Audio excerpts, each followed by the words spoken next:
News पर decode presented by KEI wires and cables, विकसित भारत का विकसित wire, co powered by Mongia steel, steel का बादशाह, पंजाब नेशनल बैंक, भरोसे का प्रतीक, in association with JK smart tyre, save fuel stay safe, doctor ortho ayurvedic oil एवं कैप्सूल, अब दर्द भी घुटने टेकेगा। PIMR Indore joins India's elite universities, bringing global top 20 standards. मुल्तानी पश्मीना, अपने हक का खाओ, सब कुछ पचाओ।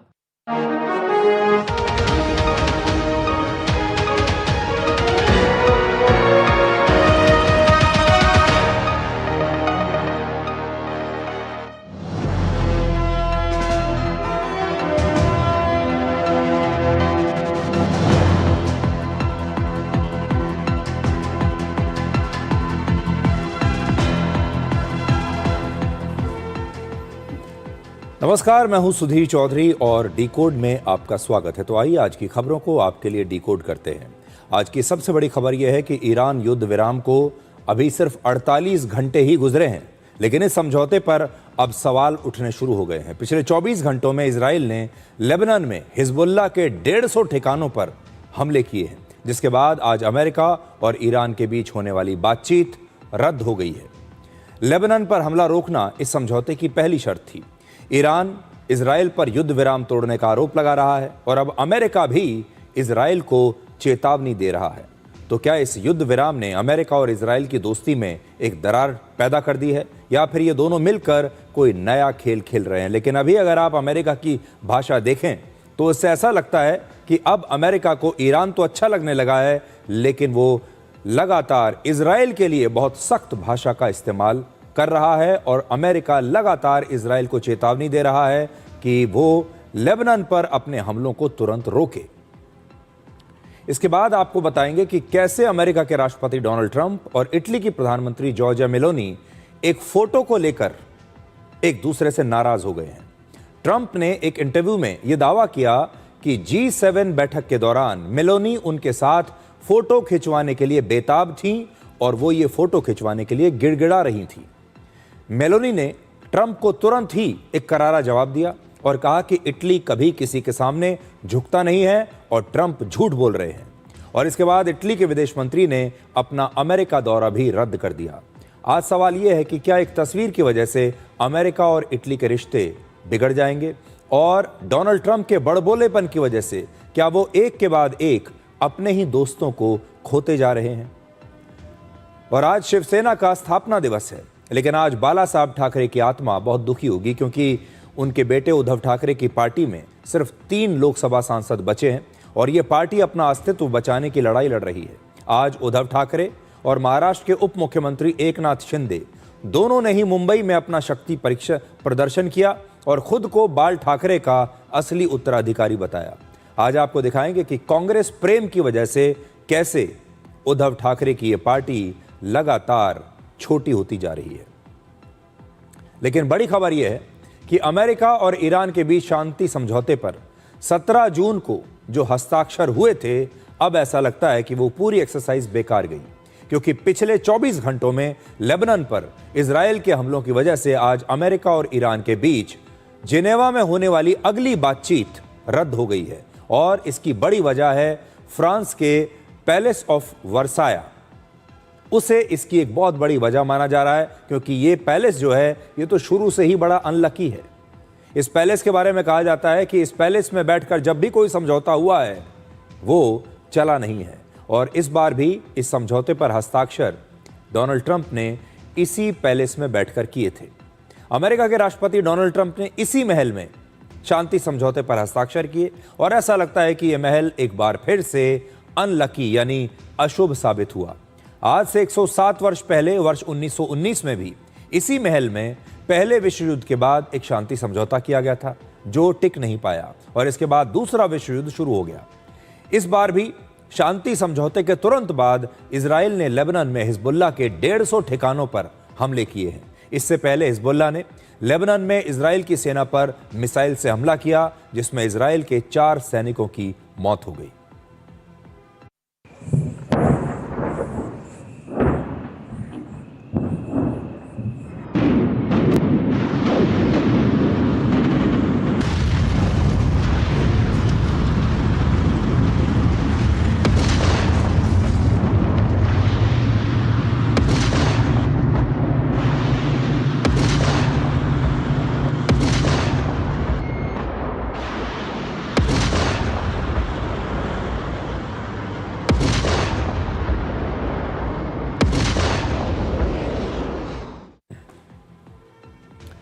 तो क्या इस युद्ध विराम ने अमेरिका और इजराइल की दोस्ती में एक बहुत बड़ी दरार डाल दी है, या फिर दोनों मिलकर कोई नया खेल खेल रहे हैं? आज स्विट्जरलैंड में अमेरिका और ईरान के बीच बातचीत होने वाली थी, लेकिन ईरान ने यह साफ कर दिया कि जब तक लेबनान में हमले नहीं रुकेंगे, जब तक लेबनान में युद्ध विराम नहीं होगा, तब तक अमेरिका के साथ ईरान अब आगे की बातचीत नहीं करेगा। व्हाइट हाउस का कहना है कि तैयारियों में देरी की वजह से उपराष्ट्रपति जेडी वांस आज स्विट्जरलैंड नहीं गए और ईरान ने भी अपनी टीम नहीं भेजी। ईरान के विदेश मंत्रालय ने कहा कि लेबनान पर इजराइल के हमलों की सीधी जिम्मेदारी अमेरिका की बनती है और ईरान अपने हितों की रक्षा के लिए हर जरूरी कदम उठाएगा। अंतर्राष्ट्रीय न्यूज एजेंसी रॉयटर्स के मुताबिक अब से थोड़ी देर पहले इजराइल और लेबनान के बीच भी एक युद्ध विराम हुआ है। हालांकि इस तरह के युद्ध विराम इससे पहले भी न जाने कितनी बार हो चुके हैं और कितनी बार टूट चुके हैं, क्योंकि ऐसे समझौते के तुरंत बाद ही अगला युद्ध शुरू हो जाता है। इजराइल की सेना का कहना है कि युद्ध विराम की शर्तों के तहत उसे लेबनान में मौजूद खतरों के खिलाफ कार्रवाई करने का पूरा अधिकार है, यानी वो युद्ध विराम के बाद भी लेबनान में इजराइल अपने हमले जारी रखेगा। יש מגבלות, אנחנו פועלים מגבלות על פי הנחיות הדרג המדיני, שוב פעם להסרת איום אנחנו רשאים לפעול בכל מרחב ולהמשיך לפעול להסירת איום במידה ויתגלה כזה על כוחותינו או על תושבינו। तो ईरान युद्ध के बाद अब अमेरिका और इजराइल के बीच तनाव बढ़ गया है। आपको याद होगा जब ये एग्रीमेंट साइन किया गया तब हमने आपको बताया था कि इस एग्रीमेंट में से अमेरिका और ईरान ने इस बार इजराइल को बाहर रखा है और ये जो समझौता हुआ है ये इजराइल को बाहर रखते हुए ईरान और अमेरिका के बीच हुआ है। लेबनान युद्ध को लेकर अमेरिका और इजराइल की दोस्ती में अब ऐसा लगता है कि एक बहुत बड़ी दरार पड़ गई है। अमेरिका चाहता है कि इजराइल तुरंत अपने हमले लेबनान पर रोक दे, क्योंकि अमेरिका ईरान से वादा कर चुका है कि लेबनान में भी ये युद्ध विराम जारी रहेगा, लेकिन इजराइल लगातार लेबनान पर हमले कर रहा है। इसलिए अब अमेरिका इजराइल से नाराज हो गया है। अमेरिका के उपराष्ट्रपति जेडी वांस ने आज इजराइल को लेकर दो बहुत बड़ी और बहुत सख्त बातें कही हैं। पहला, ट्रंप पूरी दुनिया के एकमात्र ऐसे नेता हैं जो इस समय इजराइल के प्रति सहानुभूति रखते हैं, और दूसरा, पिछले 3 महीनों में इजराइल ने जितने भी हथियारों का इस्तेमाल किया उनमें से 2/3 या तो मेड इन अमेरिका हैं या फिर उनके लिए अमेरिका ने पैसा दिया है। ये एक तरह की चेतावनी है, और इससे पहले भी ट्रंप ये कह चुके हैं कि आज इजराइल जो भी है मेरी वजह से है, और अगर हम इजराइल के पीछे से हट जाएं तो इजराइल कहीं का नहीं रहेगा। इसलिए इजराइल के लिए बेहतर यह है कि वो हमारी बात माने, और आज जेडी वांस ने भी यही कहा है। यानी अमेरिका और इजराइल के बीच लेबनान में युद्ध को लेकर मतभेद अब खुलकर सामने आ गए हैं, और अब तो अमेरिका खुलकर बहुत सख्त भाषा में इजराइल को चेतावनी भी दे रहा है। अब अमेरिका को ईरान तो अच्छा लग रहा है, लेकिन इजराइल बुरा लग रहा है। To some of those cabinet members, Bibi, to his credit, has not gone down this path, but to some of these cabinet members in Israel who are attacking the President of the United States, the other thing that I would say is that over the last 3 months, 2/3 of the defensive weapons that have protected your homeland have been built by American hands and paid for by American tax dollars. The problem for Israel is not Donald J. Trump. And anybody in Israel who thinks their biggest problem is the President of the United States needs to wake up and smell the reality of the situation.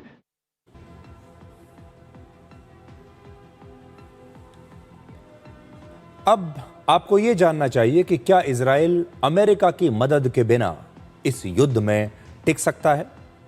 America Israel को हथियार supply करने वाला सबसे बड़ा देश है, तो पहले तो यह मान लीजिए कि अमेरिका के हथियारों के बल पर ही इजराइल आज अपने दुश्मनों से लड़ता है।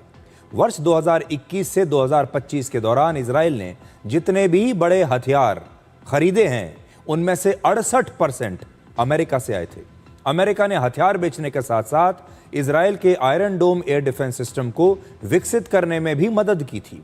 अमेरिका अपने सबसे बेहतरीन और आधुनिक हथियार इजराइल को बेचता है, चाहे वो F-35 फाइटर जेट हो या फिर पैट्रियट और थार्ड जैसे एयर डिफेंस सिस्टम हो। अब सवाल यह है कि क्या इजराइल इस समय अमेरिका की मर्जी के बिना यह युद्ध लड़ रहा है?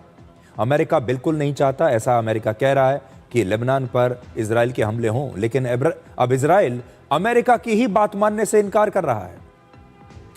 इजराइल अच्छी तरह से जानता था कि अमेरिका और ईरान के बीच में युद्ध विराम हो चुका है, जिसमें लेबनान की शर्त भी रखी गई है कि लेबनान पर हमला नहीं होगा, और यह समझौता होते ही इजराइल ने लेबनान पर हमले शुरू कर दिए, और वो भी अमेरिका में बने हथियारों से।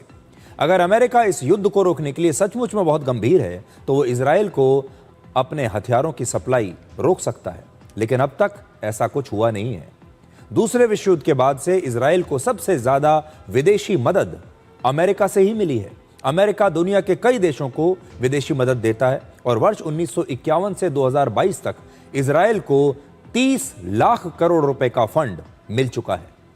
युद्ध के दौरान ईरान ने जब भी इजराइल पर हमले किए, तब अमेरिका की सेना और उसके सहयोगी देशों ने ही इन हमलों को हवा में नष्ट किया।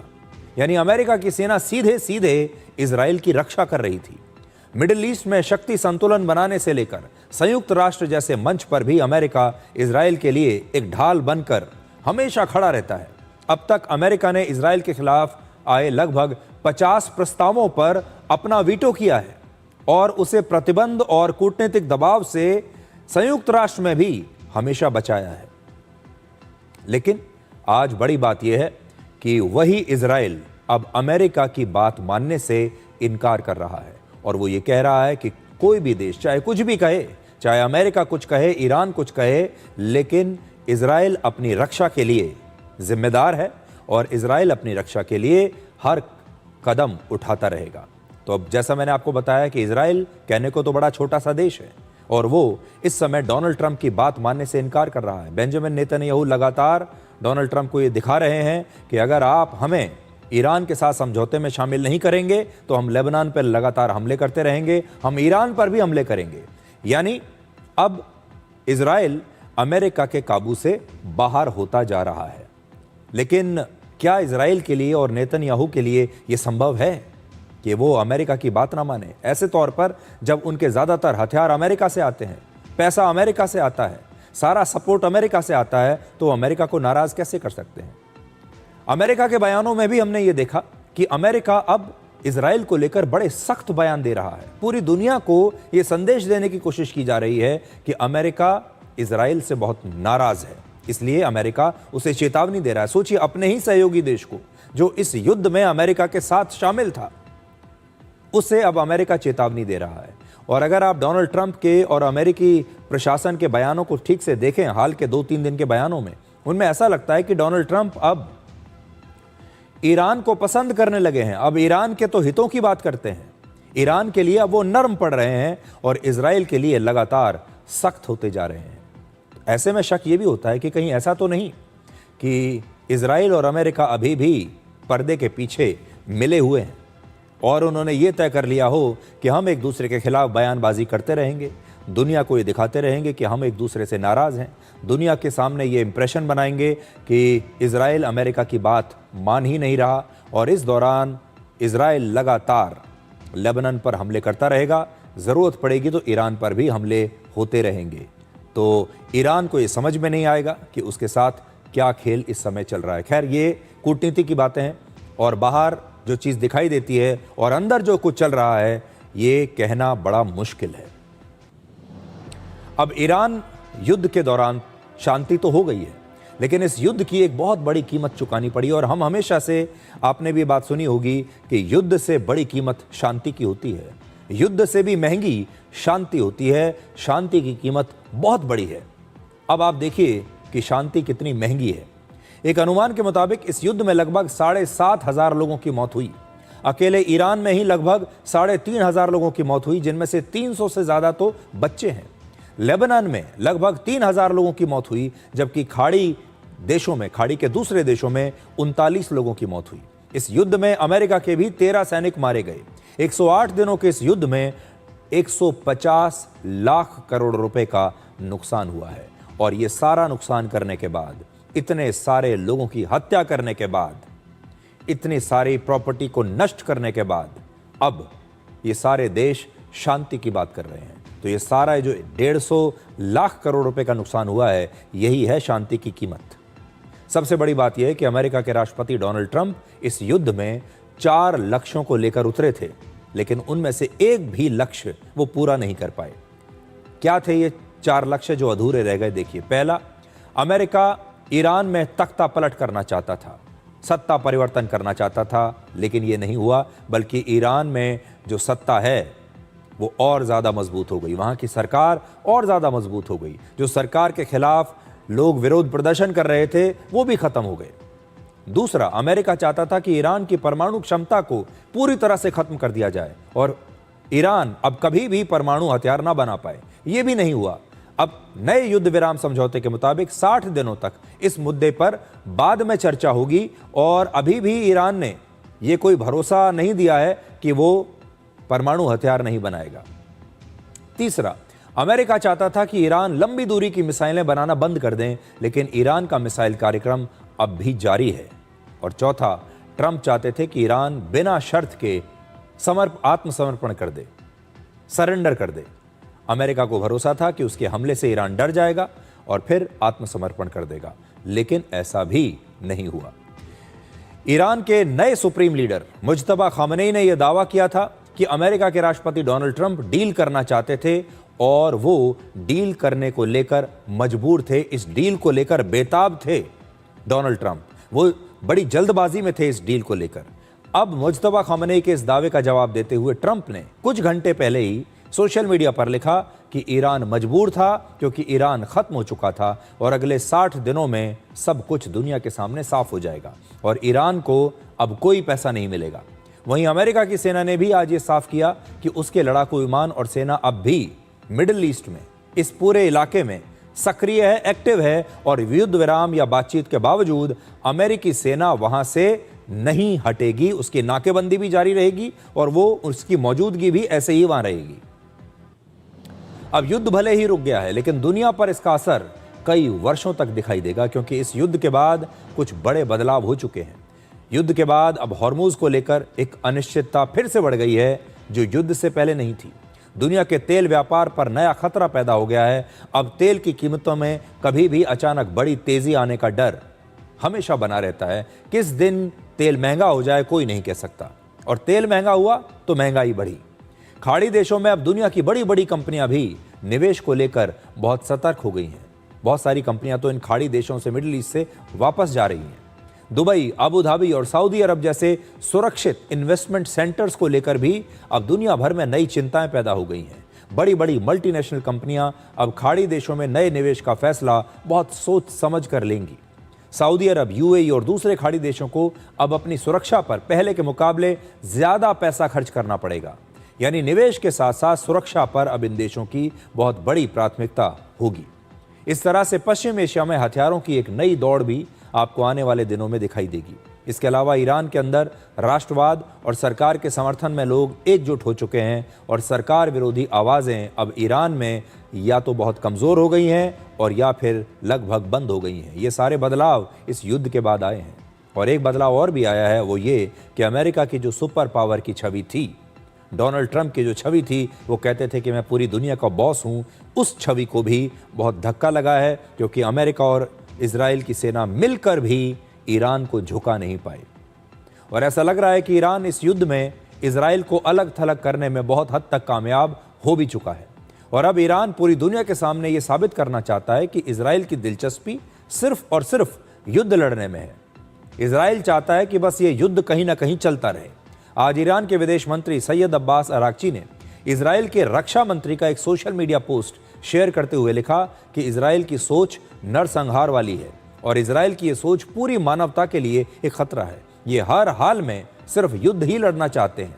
असल में इजराइल के रक्षा मंत्री ने यह कहा था कि इजराइल के हर बेटे के खून का बदला लिया जाएगा और लेबनान को इसकी महंगी कीमत चुकानी पड़ेगी। लेबनान की माओं को अपने बेटों को खोकर इसकी कीमत चुकानी पड़ेगी। अब पूरी दुनिया में यही सवाल है कि क्या अमेरिका इजराइल के हमले को बंद करके इस युद्ध विराम को कामयाब बना सकता है। अब आज की एक बहुत ही दिलचस्प तस्वीर आपको हम दिखाना चाहते हैं। दिखा नहीं पाएंगे, वो तस्वीर शायद दो नेताओं के दिमाग में है, क्योंकि वो तस्वीर कभी खींची ही नहीं गई। और कभी कभी एक फोटो की वजह से दो देशों के रिश्ते खराब हो जाते हैं। इस समय अमेरिका और इटली के बीच एक तस्वीर को लेकर, एक फोटो को लेकर विवाद हो गया है। एक फोटो की वजह से अमेरिका के राष्ट्रपति डोनाल्ड ट्रंप और इटली की प्रधानमंत्री जॉर्जिया मेलोनी के बीच एक नया विवाद शुरू हुआ। और ये तस्वीर फ्रांस में जो अभी आप देख रहे हैं G7 बैठक की है, जिसमें मेलोनी और ट्रंप एक सोफे पर एक साथ बैठकर बातचीत कर रहे हैं। सबसे पहले आप इन तस्वीरों को देखिए, जिसे लेकर ट्रंप और मेलोनी अब आमने सामने हो गए हैं। लेकिन पहले देखिए वो तस्वीरें जो G7 समिट के दौरान ये दोनों नेताओं के बीच आपको देखने को मिल रही हैं और ये दोनों नेता कैसे बात कर रहे हैं।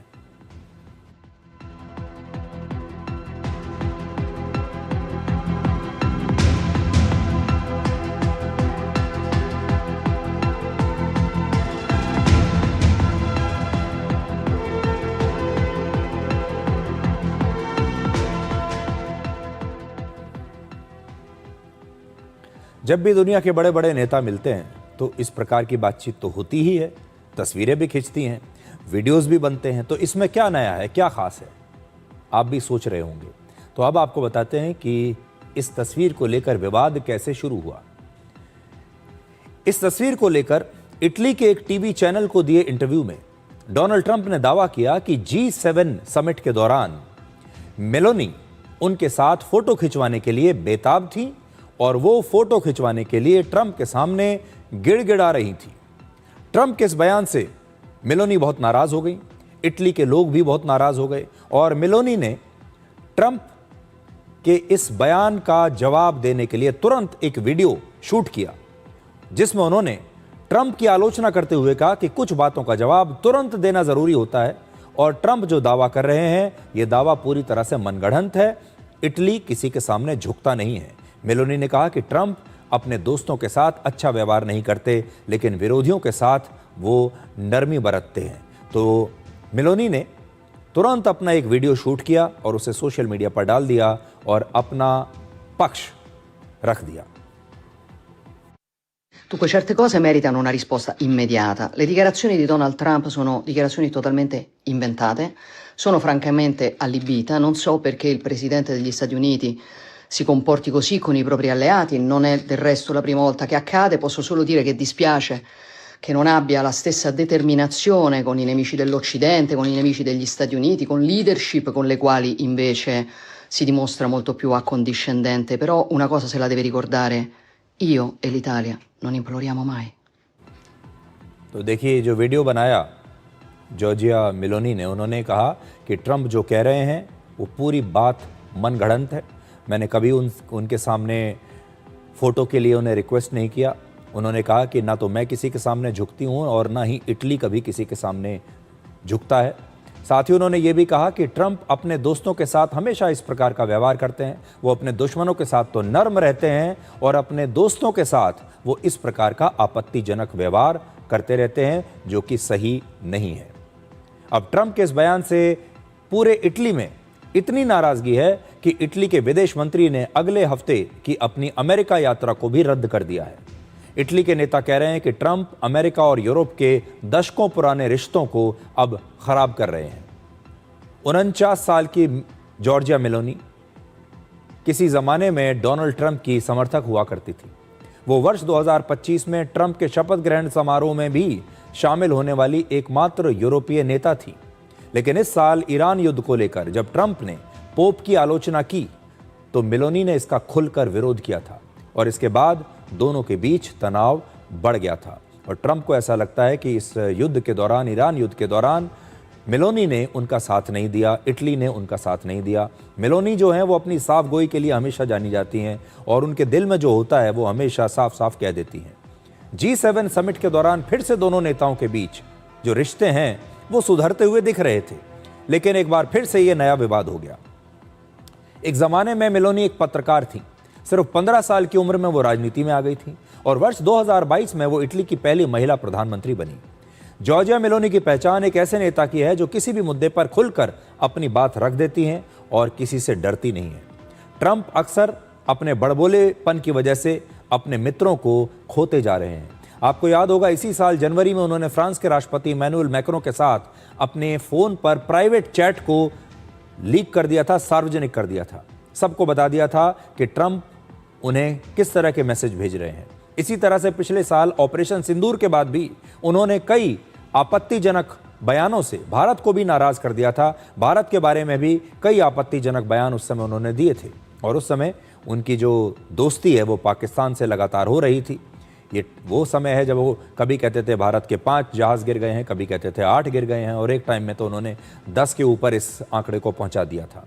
तो ट्रंप के बारे में अब ये कहा जाता है कि वो किस दिन किसके बारे में क्या कह दें कुछ नहीं कहा जा सकता और यही बड़बोलापन जो है अब उनके रिश्तों को खराब कर रहा है और दुनिया में अब लोग उन्हें गंभीरता से लेना बंद करने लगे हैं।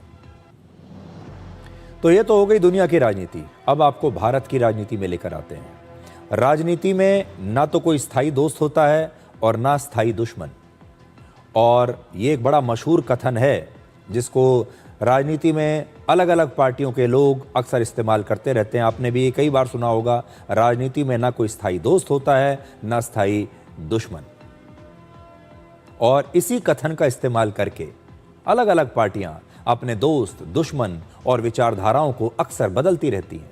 जब भी वो अपनी विचारधारा को बदलते हैं, अपने दोस्तों को बदल लेते हैं रातों रात, अपने दुश्मनों को भी बदल लेते हैं, दुश्मन को दोस्त बना लेते हैं, दोस्त को दुश्मन बना लेते हैं और फिर कहते हैं राजनीति में ना तो कोई स्थायी दोस्त होता है और ना स्थायी दुश्मन। और इस कथन के पीछे सब छुप जाते हैं और इस कथन का इस्तेमाल करके हमारे देश के जो नेता हैं और पार्टियां हैं वो अपनी विचारधारा पर अक्सर समझौता कर लेती हैं, कॉम्प्रोमाइज कर लेती हैं और सोचते हैं कि राजनीति के नाम पर सब चलता है, लेकिन ऐसा नहीं है। शिवसेना, उद्धव ठाकरे की शिवसेना ने असल में इस कथन को बहुत गंभीरता से ले लिया और इस कथन को गंभीरता से लेकर उन्होंने अपने दोस्तों की लिस्ट भी बदल ली और दुश्मनों की लिस्ट भी बदल ली और अपनी विचारधारा को भी बदल लिया और यही कथन उन पर भारी पड़ गया। ये बात आज मैं आपको क्यों बता रहा हूं? क्योंकि आज शिवसेना का स्थापना दिवस है। आज ही के दिन 60 साल पहले वर्ष 1966 में बाला साहब ठाकरे ने शिवसेना की स्थापना की थी। लेकिन आज शिवसेना की हालत देखकर बाला साहब ठाकरे की आत्मा बड़ी दुखी होती होगी, क्योंकि बाला साहब के बेटे, अपने ही बेटे उद्धव ठाकरे ने अब इस पार्टी की हालत ऐसी कर दी है कि उसमें सिर्फ 3 लोकसभा सांसद बचे हैं अगर ये नई टूट हो जाती है तो।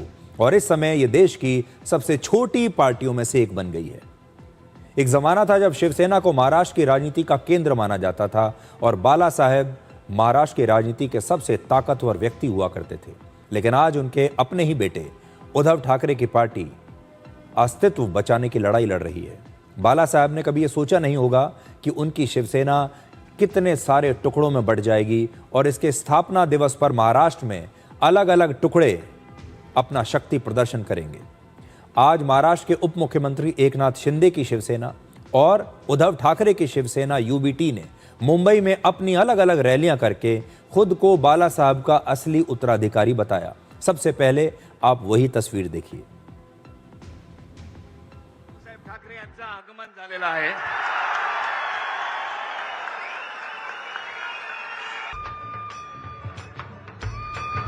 यानंतर आपल्याला माहितच आहे की हीरक महोत्सव असतो। हिंदू हृदय सम्राट सरसेनापती बाळासाहेब ठाकरे यांचा सणांसाठी रावयास तो धावतो हाकेस दिन रात। प्रतिभा या विभागातर्फे या विभागाचे आज के इस मौके पर हम आपको ठाकरे परिवार की पूरी कहानी सुनाना चाहेंगे।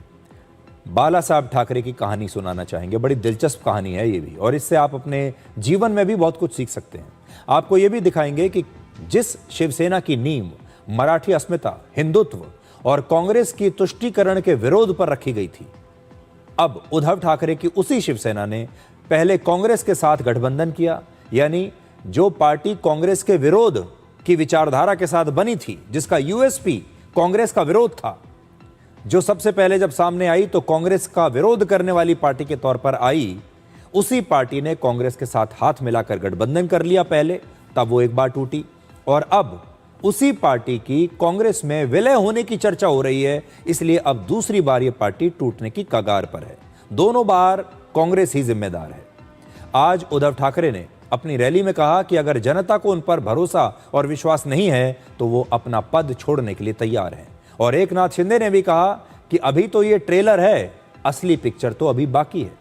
बाल ठाकरे और उद्धव ठाकरे की राजनीति में कैसे इतना फर्क आया, अब आपको ये दिखाते हैं। ये तस्वीर देखिए। जो इमारत इस समय आपकी स्क्रीन पर है, इसका नाम है मातोश्री। ये किसी जमाने में बाला साहब ठाकरे का निवास होने के साथ साथ महाराष्ट्र का पावर सेंटर हुआ करता था। महाराष्ट्र की राजनीति इसी मातोश्री से चलती थी। लेकिन आज शिवसेना के स्थापना दिवस पर यहां पूरी तरह सन्नाटा है।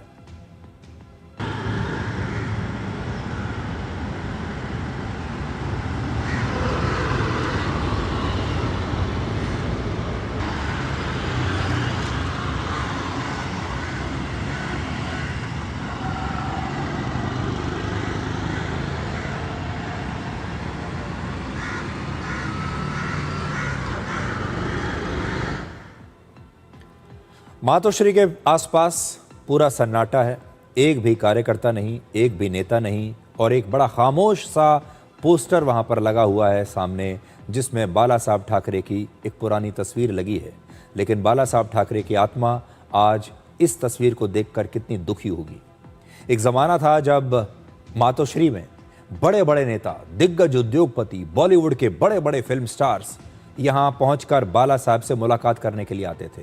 अगर आप सोचें, राजनीति की दुनिया में एक मंदिर हुआ करता था, ताकत का मंदिर, शक्ति का मंदिर, और यहाँ पर महाराष्ट्र की राजनीति के बड़े बड़े लोग अपना माथा टेकने के लिए आया करते थे, बाला साहब का आशीर्वाद लेने आया करते थे। और तब लोगों को लगता था कि अगर बाला साहब का आशीर्वाद नहीं है, शिवसेना का हमारे ऊपर हाथ नहीं है, तो मुंबई में ना तो कोई धंधा हो सकता है, ना कोई फैक्ट्री चल सकती है, ना कोई फिल्मों में काम कर सकता है। मुंबई में अगर रहना है तो मातोश्री के दरवाजे पर आकर एक बार तो माथा टेकना ही पड़ेगा। और यहाँ हमेशा लोगों की, कार्यकर्ताओं की, नेताओं की हमेशा भीड़ लगी रहती थी। आज हम आपको बाला साहब ठाकरे की कहानी सुनाना चाहते हैं, जिन्होंने अपने करियर की शुरुआत वैसे तो एक कार्टूनिस्ट के तौर पर की थी, लेकिन अपने आक्रामक अंदाज से उन्होंने पूरे महाराष्ट्र की राजनीति को बदल दिया। इस कहानी की शुरुआत होती है वर्ष 1960 से, जब महाराष्ट्र को एक नए राज्य का दर्जा मिला था। उस समय मुंबई में दक्षिण भारत के लोगों का वर्चस्व था। नौकरी से लेकर बड़े बड़े बिजनेस तक हर जगह दक्षिण भारत के लोगों का दबदबा था। बाल ठाकरे ने इसी को सबसे बड़ा मुद्दा बनाया और उनका नारा था, मुंबई मराठियों की है और मराठियों को उनका हक मिलना चाहिए। वर्ष 1960 में उन्होंने एक मराठी पत्रिका शुरू की जिसका नाम था मार्मिक, और यही वो मंच था जहां से उन्होंने मराठी मानुस का मुद्दा उठाया। शुरुआत में इस पत्रिका में उनके राजनीतिक कार्टून और व्यंग छपा करते थे, लेकिन धीरे धीरे यह पत्रिका मराठी अस्मिता की एक पहचान और आवाज बन गई। 19 जून 1966 को, यानी आज ही के दिन 1966 में, उन्होंने 40 वर्ष की उम्र में शिवसेना की स्थापना की और नारा दिया, मराठी माणूस पहिले, यानी मराठी व्यक्ति पहले। महाराष्ट्र में पहला हक मराठी व्यक्ति को मिलेगा, मराठी माणूस को मिलेगा। और महाराष्ट्र में रहने वाले जो मराठी लोग थे, उन्हें ऐसा लगा जैसे उन्हें एक हीरो मिल गया, उन्हें एक नायक मिल गया जो उनके हक की बात कर रहा है, जो उनकी पहचान की बात कर रहा है, जो मराठी अस्मिता की बात कर रहा है। और उन्होंने बाला साहब ठाकरे को रातों रात अपना हीरो बना दिया। बाला साहब ठाकरे ने मराठी माणूस की पहचान को इसके बाद वोटों में बदल दिया, और यही उनकी सबसे बड़ी देन है। बाल ठाकरे ने छत्रपति शिवाजी महाराज को प्रतीक बनाकर हिंदुत्व और मराठी अस्मिता की राजनीति को फिर आगे बढ़ाया। और दिलचस्प बात यह है कि वर्ष 1975 में जब आपातकाल लगाया इंदिरा गांधी ने, आपातकाल के दौरान बाल ठाकरे ने उस समय इंदिरा गांधी का समर्थन किया था, लेकिन बाद में उनकी राजनीति कांग्रेस विरोध की पहचान बन गई। 1980 और 90 के दशक में बाल ठाकरे दो नामों से बहुत लोकप्रिय हुए। एक तो उन्हें कहा जाता था हिंदू हृदय सम्राट, और दूसरा उनका नाम पड़ा टाइगर। उनके समर्थकों का मानना था कि वो हिंदुओं के हितों को किसी टाइगर की तरह आक्रामक तरीके से उठाते हैं, और खुद उनकी जो शख्सियत है वो एक टाइगर की तरह है, किसी से डरते नहीं है। 1990 के दशक में उन्होंने राम मंदिर आंदोलन के समर्थन में महाराष्ट्र में हिंदुओं को एकजुट करने का भी काम किया। और तब बाल ठाकरे की पहचान एक ऐसे नेता के तौर पर होने लगी जो हिंदुत्व और राष्ट्रीय सुरक्षा जैसे मुद्दों पर खुलकर बोलते थे। इसी कारण उनके समर्थकों ने उन्हें हिंदू हृदय सम्राट कहना शुरू कर दिया। आणि आमची 4.5 वर्ष महाराष्ट्रात सत्ता होती, पण हिंदू मुसलमानांची एकही दंगल होऊ शकली नाही, हिम्मत झाली नाही त्यांची दंगल करण्याची। ही शिवसेना। बरंच मिरजेला दंगल झाली तर झाली, 2 दिवस विसर्जनाला असतानाच दंगलीला सुरुवात। दंगल कशावरून? अफजल खानाचा कोथळा बाहेर काढला। तुमचा निघाला का? काढण्याची इच्छा आहे। अफजल खानाचा कोथळा बाहेर काढून बाबासाहेब भोसले घराणं मुख्यमंत्री असताना पुस्तकातून तो धडा काढून टाकला, मुसलमानांच्या भावना दुखावतील म्हणून। तो बाल ठाकरे बिल्कुल स्पष्ट सीधी बात करते थे और ये चिंता नहीं करते थे कि किसे उनकी बात बुरी लगेगी। साफ साफ बात करते थे और हिंदुओं के हितों की बात करते थे। तो वैसे तो बाल ठाकरे अक्सर अपने भाषणों के लिए विवादों में रहते थे। भाषणों में बातें ही ऐसी करते थे कि अक्सर विवाद हो जाया करता था। अक्सर मुसलमानों के खिलाफ भी वो बात करते थे, पाकिस्तान के खिलाफ बात करते थे, आतंकवाद को एक बड़ा मुद्दा बनाते थे। लेकिन शिवसेना की राजनीति में सबसे बड़ा वायरल मोमेंट उस समय आया जब वर्ष 1991 में बाल ठाकरे ने कहा कि पाकिस्तान के साथ क्रिकेट खेलना देशद्रोह है और भारत और पाकिस्तान के क्रिकेट मैच से पहले शिवसेना के कार्यकर्ताओं ने मुंबई में वानखेड़े स्टेडियम की पिच खोद दी ताकि ये मैच ना हो सके, जिसके बाद भारत और पाकिस्तान की ये सीरीज रद्द करनी पड़ी थी क्योंकि बाल ठाकरे ने इतना दबाव डाल दिया था। उस समय सोशल मीडिया नहीं था। अगर आज उस जमाने में सोशल मीडिया होता तो ये तस्वीरें बड़ी वायरल हो चुकी होती, लेकिन बिना सोशल मीडिया के भी उन्होंने ऐसा माहौल बना दिया कि फिर भारत और पाकिस्तान क्रिकेट नहीं खेल पाए। वर्ष 1995 में शिवसेना ने महाराष्ट्र में पहली बार बीजेपी के साथ मिलकर सरकार बनाई और अच्छी बात यह थी कि बीजेपी और शिवसेना की जो विचारधाराएं थी वो बिल्कुल मिलती थी, वो एक दूसरे की पूरक थी, ये नेचुरल पार्टनर्स थे। और इसके बाद बॉम्बे का नाम बदलकर मुंबई कर दिया गया। महाराष्ट्र में सांस्कृतिक बदलाव आने लगे और जो बदलाव आ रहा था सांस्कृतिक रूप से, इसे बाल ठाकरे की एक बड़ी जीत माना गया। 17 नवंबर 2012 को 86 वर्ष की उम्र में जब बाल ठाकरे का निधन हुआ तो पूरी मुंबई थम गई थी। उनके अंतिम दर्शन के लिए लगभग 20 लाख लोग वहां पर पहुंचे थे। यह भारत के किसी भी नेता की सबसे बड़ी अंतिम यात्राओं में से एक थी जिससे उनकी लोकप्रियता दिखाई देती थी। बाल साहब ठाकरे कभी प्रधानमंत्री नहीं बने, कभी मुख्यमंत्री भी नहीं बने और उन्होंने कभी कोई संवैधानिक या सरकारी पद नहीं संभाला। इसके बावजूद दशकों तक महाराष्ट्र की राजनीति में उनका प्रभाव इतना मजबूत रहा कि लोग कहते थे असली सत्ता मंत्रालय में नहीं बल्कि मातोश्री में बैठती है। बाला साहब ठाकरे की कहानी सिर्फ एक नेता की कहानी नहीं बल्कि एक ऐसे राजनीतिक परिवार की कहानी भी है जिसे कभी महाराष्ट्र की राजनीति का सबसे ताकतवर राजनीतिक परिवार माना जाता था। तब बाल ठाकरे के साथ उनके बेटे उद्धव ठाकरे, उनके भतीजे राज ठाकरे और पूरा परिवार एक साथ था। उस समय कई लोग राज ठाकरे को बाला साहब का राजनीतिक उत्तराधिकारी मानते थे, लेकिन बाला साहब ठाकरे ने वर्ष 2003 में अपने बेटे उद्धव ठाकरे को शिवसेना का कार्यकारी अध्यक्ष बना दिया और यह पार्टी अपने बेटे के हाथ में दे दी। फिर राज ठाकरे ने इस बात से दुखी होकर शिवसेना को छोड़ दिया और वर्ष 2006 में अपनी अलग महाराष्ट्र नवनिर्माण सेना की स्थापना की। यह ठाकरे परिवार में पहली बड़ी राजनीतिक दरार थी जिससे मराठी वोटों का बंटवारा हुआ। यह अलग बात है कि राज ठाकरे की पार्टी और खुद राज ठाकरे भी महाराष्ट्र की राजनीति में कुछ खास कर नहीं पाए और उनकी पार्टी जो है वो महाराष्ट्र की एक छोटी सी पार्टी बनकर रह गई। वो विरोध तो बहुत करती है, सड़कों पर उतरकर विरोध प्रदर्शन करना ये सब बहुत अच्छा करती है, लेकिन वो सीटें नहीं जीत पाती, चुनाव नहीं जीत पाती, इसलिए वो कुछ खास नहीं कर पाए। हालांकि वर्ष 2026 में उद्धव और राज ठाकरे दोनों भाइयों ने मिलकर एक बार फिर से बीएमसी का चुनाव लड़ा था। बाल ठाकरे की पूरी राजनीति कांग्रेस के विरोध में रही और उन्होंने कांग्रेस में परिवारवाद का जमकर विरोध किया। आज आप सुनिए कैसे बाल ठाकरे कांग्रेस के परिवारवाद पर हमला किया करते थे। राहुल हा नेतृत्वाच्या लायकीचा आहे? ओमर अब्दुल्ला नेतृत्वाच्या लायकीचा आहे?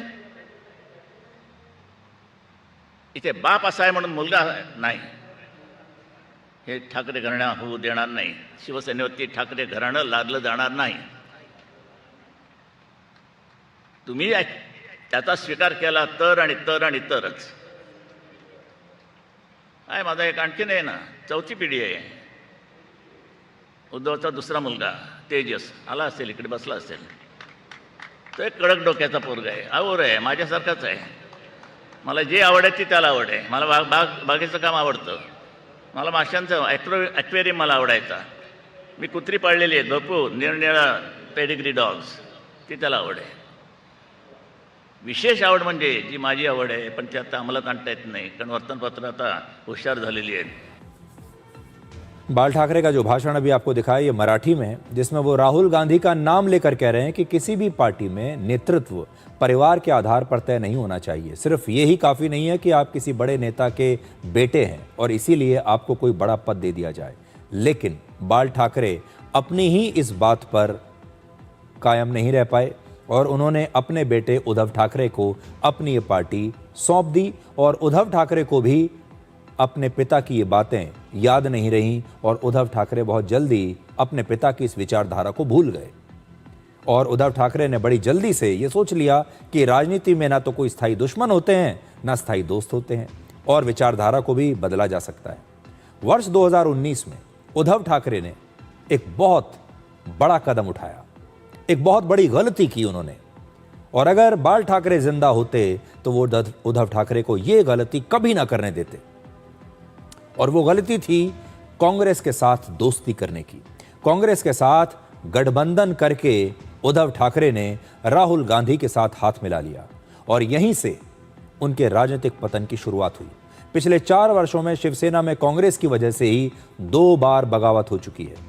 असल में अगर आप देखें तो शिवसेना 3 बार टूटी है, परिवारवाद और कांग्रेस की वजह से. पहली बार परिवारवाद की वजह से टूटी जब राज ठाकरे इस परिवार से अलग हो गए, उन्होंने अपनी अलग पार्टी बना ली. पहली बार तो तब टूटी. तब क्यों टूटी? तब परिवारवाद की वजह से टूटी, क्योंकि बाल ठाकरे ने अपने बेटे को प्रमोट किया और राज ठाकरे को नहीं किया. तो पहली टूट परिवारवाद की वजह से, जिसका खुद बाल ठाकरे बड़ा विरोध करते थे. और दूसरी टूट कांग्रेस के गठबंधन की वजह से. वर्ष 2022 में एकनाथ शिंदे के नेतृत्व में शिवसेना में पहली बड़ी बगावत हुई. शिंदे के साथ 39 एमएलए और 13 सांसद शिवसेना को छोड़कर चले गए, क्योंकि तब उद्धव ठाकरे कांग्रेस को समर्थन दे रहे थे और जो असली शिवसैनिक थे उन्हें कांग्रेस के साथ दोस्ती मंजूर नहीं थी. और दूसरा, अब जो दूसरी सबसे बड़ी टूट हो रही है, इस बार शिवसेना यूबीटी के 9 में से 6 लोकसभा सांसदों ने बगावत कर दी है, क्योंकि ऐसी चर्चा है कि उद्धव ठाकरे अपनी पार्टी का कांग्रेस में आगे चलकर विलय करना चाहते हैं. जैसे ही ये चर्चा, चाहे ये चर्चा झूठी ही है, लेकिन जैसे ही ये चर्चा चली, जो उद्धव ठाकरे की पार्टी के जो सांसद थे वो डर गए, क्योंकि वो कांग्रेस के साथ जाएंगे तो वो जानते हैं कि उनका राजनीतिक करियर खत्म हो जाएगा. बाला साहब ठाकरे ने कांग्रेस विरोधी विचारधारा पर शिवसेना को खड़ा किया, लेकिन उद्धव ठाकरे ने कांग्रेस प्रेम के चक्कर में उस विचारधारा को कमजोर कर दिया और अपनी लगभग पूरी की पूरी पार्टी आज गंवा दी है. अब देखिए, आज शिवसेना के स्थापना दिवस के दिन देखिए शिवसेना यूबीटी की ताकत अब कितनी बची है. उद्धव ठाकरे की पार्टी में इस समय लोकसभा के 9 सांसद हैं अभी टेक्निकली, लेकिन इनमें से 6 सांसदों ने लोकसभा स्पीकर को पत्र लिखकर यह बताया है कि वो पार्टी छोड़ना चाहते हैं. यानी उस हिसाब से सिर्फ 3 सांसद बचे हैं. राज्यसभा में 1 सांसद बचा है और महाराष्ट्र की विधानसभा में उनके पास सिर्फ 20 विधायक हैं. ये देश नहीं, महाराष्ट्र की भी सबसे छोटी पार्टियों में है. जबकि एकनाथ शिंदे की शिवसेना में लोकसभा के सांसद हैं 7, राज्यसभा के सांसद हैं 2 और महाराष्ट्र विधानसभा में 57 विधायक उनके पास हैं. और अगर ये लोग भी और मिलकर अभी जब दूसरी टूट होती है तो इनकी संख्या और बढ़ जाएगी. ममता बनर्जी की टीएमसी के बाद जिस तरह से उद्धव ठाकरे के सांसदों ने बगावत की, उसका एक ही संदेश है और वो है विचारधारा. अगर किसी पार्टी के पास मजबूत विचारधारा होती है तो वो लंबे समय तक टिक सकती है और उसके नेता और सांसद पार्टी छोड़कर भागते नहीं। टीएमसी और शिवसेना की बात करें तो इनकी शुरुआत तो कांग्रेस के विरोध से हुई थी, लेकिन समय के साथ साथ इन पार्टियों ने अपनी विचारधारा को ही खत्म कर दिया सत्ता में बने रहने के लिए। इसलिए अब ये पार्टियां अपना अस्तित्व बचाने के लिए दोबारा से उसी कांग्रेस में जुड़ना चाहती हैं, उसी कांग्रेस की तरफ बढ़ रही हैं जिसका विरोध करते करते इन्होंने अपनी अलग पार्टी बनाई थी। हमारा मानना है कि विचारधारा किसी भी राजनीतिक पार्टी की आत्मा होती है और राजनीतिक फायदे के लिए अपनी आत्मा का सौदा कभी नहीं करना चाहिए, क्योंकि जैसे ही कोई पार्टी अपनी मूल विचारधारा छोड़ती है उस पर अस्तित्व का खतरा अचानक से सामने आकर खड़ा हो जाता है। इसलिए फिर से मैं आपको वो बात कहूँगा, राजनीति में बड़े बड़े नेता जो कहते हैं कि राजनीति में ना तो कोई स्थायी दोस्त है ना ही स्थायी दुश्मन है, ये बात गलत है और इस कथन का फ़ायदा पॉलिटिकल पार्टीज़ को नहीं उठाना चाहिए और जो भी उठाना चाहते हैं वो पहले उद्धव ठाकरे का क्या हाल हुआ वो देख लें। अब बात करते हैं सोशल मैसेजिंग ऐप टेलीग्राम की। टेलीग्राम के बारे में आप जानते ही होंगे, आप में से बहुत सारे लोग टेलीग्राम को इस्तेमाल करते होंगे क्योंकि टेलीग्राम व्हाट्सएप की तरह ही एक ऐप है, आपके फ़ोन में होगा। टेलीग्राम को लेकर आज की सबसे बड़ी खबर यह है कि दिल्ली हाई कोर्ट ने टेलीग्राम की याचिका को खारिज कर दिया है। अदालत ने टेलीग्राम पर सरकार ने जो बैन लगाया था उसे सही माना है, लेकिन टेलीग्राम जैसी बड़ी टेक कंपनियों को ऐसा लगता है कि वो कानून से ऊपर हैं, इसीलिए वो इस बैन का अब मजाक बनाने लगी है। एक्स पर टेलीग्राम मैसेंजर ने सरकार द्वारा लगाए गए बैन के खिलाफ कई आपत्तिजनक पोस्ट शेयर किए हैं। एक पोस्ट में लिखा कि हर साल 3 लाख से ज़्यादा लोगों की डूबने से मौत हो जाती है, इसलिए समाज की सुरक्षा के लिए अब पानी के इस्तेमाल करने या पानी को अपने पास रखने को गैर कानूनी कर दिया गया है। देखिए, मैं बड़ी स्क्रीन पर आपको दिखाता हूँ, आप पढ़कर देखिए। वो कहते हैं कि हर साल इतने लोग मर जाते हैं डूबने की वजह से, इसलिए अब पानी को अपने पास रखना गैर कानूनी हो जाएगा।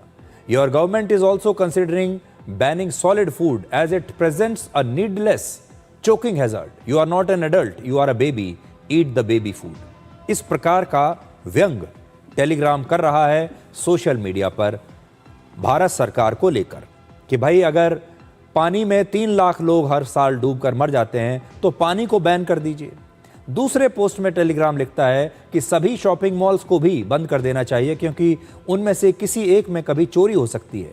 सड़कों को भी बंद कर देना चाहिए क्योंकि वहां कोई तेज रफ्तार से गाड़ी चला रहा हो सकता है जिससे दुर्घटना हो जाए। तो आप देखिए, ये भी आप फुल स्क्रीन पर देखिए। You should also shut down all shopping malls since there might be a theft in one of them and also close the roads because I heard someone was speeding. पहली नजर में ये post आपको व्यंग लगेंगे कि ठीक है, कुछ लिख दिया, लेकिन असल में ये गंभीर मामला है। दुनिया की बड़ी बड़ी टेक कंपनियां और सोशल मीडिया प्लेटफॉर्म्स अब इतने ज़्यादा ताकतवर हो चुके हैं कि इनमें इतनी हिम्मत आ गई है कि जब उन्हें भारत में बैन किया जाता है या उनके खिलाफ कोई एक्शन लिया जाता है तो वो भारत जैसे देश के खिलाफ भी एक पूरा मोर्चा खोल देते हैं खुलेआम। ये एक तरह का नया युद्ध है जो आपके दिमाग के साथ लड़ा जा रहा है। इसमें प्रोडक्ट है आपका दिमाग और यही है टेलीग्राम और उनके जैसे सोशल मैसेजिंग ऐप्स का माइंड गेम। आज टेलीग्राम दावा करता है कि उसके भारत में 15 करोड़ यूजर्स हैं। 15 करोड़, ये कम संख्या नहीं है, कई देशों की कुल जनसंख्या से ज्यादा है।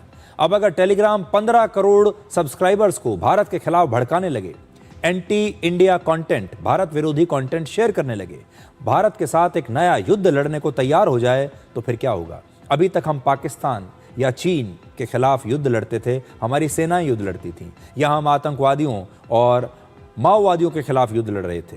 लेकिन अब जो नए युद्ध शुरू होंगे वो युद्ध सोशल मीडिया प्लेटफॉर्म्स के खिलाफ होंगे। सिर्फ अस्थायी बैन के बाद ही टेलीग्राम ने जिस तरह से भारत विरोधी नैरेटिव बनाने शुरू कर दिए और भारत से हजारों किलोमीटर दूर बैठकर भारत के लोगों के दिमाग के जरिए ये युद्ध लड़ रहा है, ये चिंता की बात है। ये छोटी खबर नहीं है, आगे चलकर आपको ये समझ में आएगा। इस समय ये ऐप्स इतने ताकतवर हो गए हैं कि बड़े बड़े देशों को चुनौती दे सकते हैं। टेलीग्राम का ये पोस्ट बताता है कि भविष्य के युद्ध कैसे होंगे और टेलीग्राम के ये पोस्ट भविष्य के युद्ध का सिर्फ एक ट्रेलर है।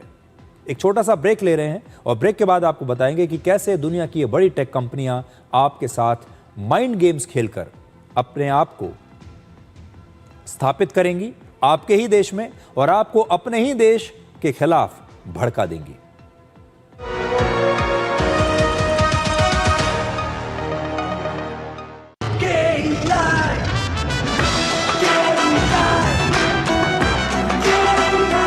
विकसित भारत का विकसित बाय। जिंदगी में हम सबका एक सपना होता है। सपना अपनी दुनिया बसाने का, अपना एक घर बनाने का। और जब इस सफर में कोई अपना साथ दे तो सपने साकार हो ही जाते हैं। भरोसे से ही बनता है आपके अपने सपनों का आशियाना। ऐसा ही आपका अपना साथी पंजाब नेशनल बैंक, जो बरसों से जीत रहा है देश का भरोसा। पीएनबी, मेरा अपना बैंक। हिंदुस्तान मिले हिंदुस्तान से। जय हो विजय हो, देश हो विदेश हो, जेके हो। देश का tyre JK tyre. PIMR Indore joins India's elite universities, bringing global top 20 standards at a 32 years academic legacy. Learn to lead, high quality education in management, commerce and law. This is no ordinary sky. This is where legends are born. Space transition. In the vast expanse above, the Indian Air Force reigns. Unseen, unstoppable, unmatched. The Indian Air Force to be a cut above. Table के ऊपर से जब भी खाते हैं दबा के खाते हैं, ये भाई साहब सब पचा देते। पर दिक्कत तो उन्हें आती है जो टेबल के नीचे से खाते। मुल्तानी पश्मीना, अपने हक का खाओ, सब कुछ पचाओ। बुद्धू, नई कार जीतने का मौका। वाओ, पापा को सरप्राइज दूंगी। बस थोड़ी सी तो उनकी डिटेल भरनी है। रुक जा बुद्धू।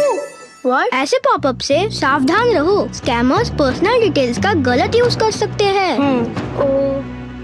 तो समझ गई ना, रिलैक्स। पर कार जीत जाते तो पापा होमवर्क नहीं कराते। आरबीआई कहता है स्मार्ट बनो, कूल रहो।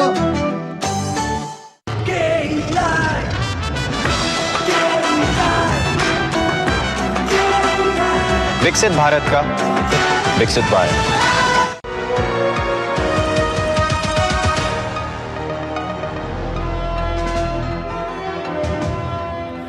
एक ज़माने में हमारे देश में बड़े मुद्दे हुआ करते थे, जैसे रोटी, कपड़ा और मकान। 1974 में इसी नाम से एक फिल्म भी आई थी।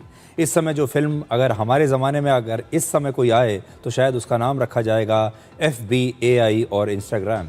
इस फिल्म के पोस्टर में लोग शायद डेटा और सोशल मीडिया का इस्तेमाल करने की आज़ादी मांगेंगे। पहले रोटी यानी आटा एक बड़ा राजनीतिक मुद्दा था, अब डाटा बड़ा मुद्दा बन गया है। आज पूरी दुनिया में चीन ही एकमात्र ऐसा बड़ा देश है जो बड़ी बड़ी टेक कंपनियों के माइंड गेम्स से बचा हुआ है। चीन में फेसबुक, इंस्टाग्राम और व्हाट्सएप जैसे सोशल मीडिया प्लेटफॉर्म्स पर प्रतिबंध लगा हुआ है। चीन का अपना खुद का सोशल मीडिया प्लेटफॉर्म है और वो उसी पर अपने सारे लोगों को इस्तेमाल करने की इजाज़त देता है। आज भारत पूरी दुनिया में AI और सोशल मीडिया प्लेटफॉर्म्स का सबसे बड़ा बाजार है। इंस्टाग्राम, फेसबुक और यूट्यूब के सबसे ज़्यादा यूज़र्स भारत में हैं। भारत में इंस्टाग्राम के 47 करोड़ से ज़्यादा यूज़र्स हैं। इंस्टाग्राम के दुनिया भर के कुल यूज़र्स का लगभग 16% है ये। भारत में 40 करोड़ फेसबुक इस्तेमाल करते हैं। यूट्यूब पर 50 करोड़ भारत के लोग हैं। यूट्यूब पर तो पूरी दुनिया के कुल यूज़र्स का लगभग 20% भारत में है। दुनिया के हर 5 यूट्यूब यूज़र्स में से 1 भारत का है। टेलीग्राम के दुनिया भर में 100 करोड़ यूज़र्स हैं, जिसमें 15 करोड़ भारत में है। पूरी दुनिया में आज सबसे ज़्यादा चैट GPT का इस्तेमाल भारत में होता है। और आप इससे ये अंदाज़ा लगा सकते हैं कि चैट GPT पर 1300 करोड़ से ज़्यादा बार AI विजिट्स हुई और अमेरिका में 800 करोड़ बार AI विजिट्स हुई हैं जनवरी से मई के महीने में इस साल। AI विजिट्स का मतलब है कि लोगों ने AI वेबसाइट या ऐप को कुल कितनी बार खोला और इस्तेमाल किया। आज दुनिया की सभी बड़ी सोशल मीडिया प्लेटफॉर्म्स और AI कंपनियों की नज़र भारत पर है, लेकिन हमारे देश में कारोबार करने वाली हर विदेशी कंपनी को इस देश के कानूनों का पालन करने में परेशानी होती है।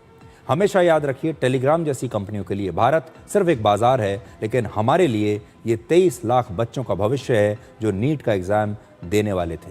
इस पर कभी और विस्तार से हम चर्चा करेंगे। आज मैं पूरी बात आपको बता नहीं पाया क्योंकि समय की कमी है, लेकिन ये एक बहुत गंभीर विषय है और हो सकता है भविष्य में भारत जैसे देशों को सबसे बड़ा युद्ध इन सोशल मीडिया ऐप से लड़ने में लगाना पड़े। सोचिए, जिस दिन गूगल के खिलाफ कोई बड़ा एक्शन ले लिया और गूगल ने अपना जीमेल बंद कर दिया, यूट्यूब बंद कर दिया, आपका गूगल मैप्स यहाँ पर बंद कर दिए, उस दिन क्या होगा। इसी प्रकार के जो दूसरे सोशल मीडिया ऐप्स हैं वो भी अपनी सर्विसेज को बंद कर सकते हैं और भारत के जो युवा हैं उन्हें भड़काया जा सकता है और वो ये आंदोलन शुरू कर सकते हैं कि हमें तो यही सोशल मीडिया ऐप्स इस्तेमाल करने हैं और फिर हमारे देश में इन्हीं पर राजनीति शुरू हो सकती है। आपको याद होगा जैसे नेपाल में हुआ था। हालांकि जो नेपाल में हुआ वो भारत में होना असंभव है क्योंकि हमारे यहाँ माहौल अलग है, हमारा देश बहुत अलग है और हमारे देश में जो लोकतंत्र है वो बहुत मजबूत है। लेकिन ये जो बड़ी बड़ी टेक कंपनियां हैं ये आगे चलकर एक बहुत बड़ी ताकत के रूप में ज़रूर उभरेंगी और ये बड़े बड़े देशों को चुनौती देंगी और ये वो फोर्सेस हैं, वो ताकत है जो बड़े बड़े देशों में लोकतंत्र के लिए खतरा पैदा कर सकती है क्योंकि ये लोगों को भड़काने की शक्ति रखती है। एक छोटे से ब्रेक के बाद डिकोड जिंदगी में आपको दिखाएंगे आज का विचार।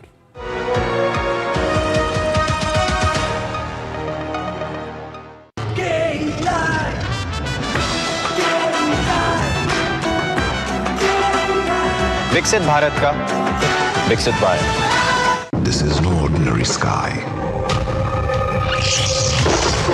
This is where legends are born. Space transition. In the vast expanse above, the Indian Air Force reigns. Unseen, unstoppable, unmatched. Force to be a cut above. PIMR Indore joins India's elite universities, bringing global top 20 standards at a 32 years academic legacy. Learn to lead high quality education in management, commerce and law.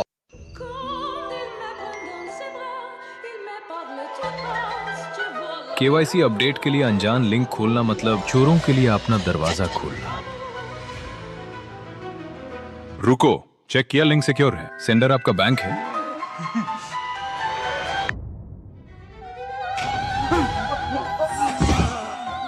फर्जी KYC update, link से बचिए। झूठी जल्दबाजी में ना फंसिए। RBI कहता है जानकार बनिए, सतर्क रहिए। गोल्डी मसाले के 100 ग्राम के स्पेशल पैक्स में फ्रेशनेस लॉक है। ऐसे गोल्डी मसाले जहां जाएं रिश्ते बनाएं। This is no ordinary sky. This is where legends are born. Space transition. In the vast expanse above, the Indian Air Force reigns. Unseen, unstoppable, unmatched. The Indian Air Force to be a cut above.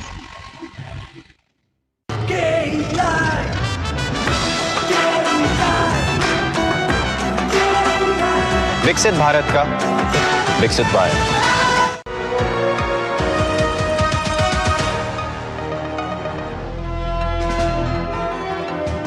और आपको जल्दी से decode के आज के episode के कुल views बताते हैं। आपकी स्क्रीन के बाईं तरफ जो नंबर आप देख रहे हैं वो नंबर है इस समय 5.7 मिलियन यानी 57 लाख। क्रोम डीएम की लाइव ट्रैकिंग के जरिए ये नंबर हमारे पास आता है जो आपकी स्क्रीन पर है 5.7 मिलियन। तो आज के लिए डिकोड में इतना ही।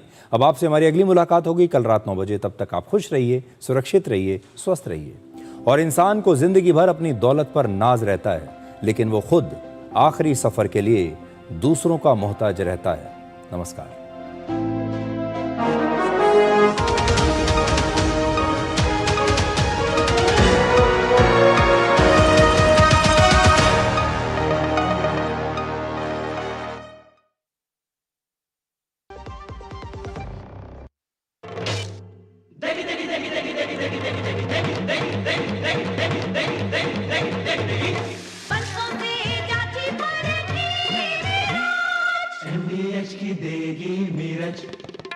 देगी मिर्च का तड़का, अंग अंग फड़का। MDH की देगी मिर्च। कछु साल पहले कोई सोच भी सकत रहा।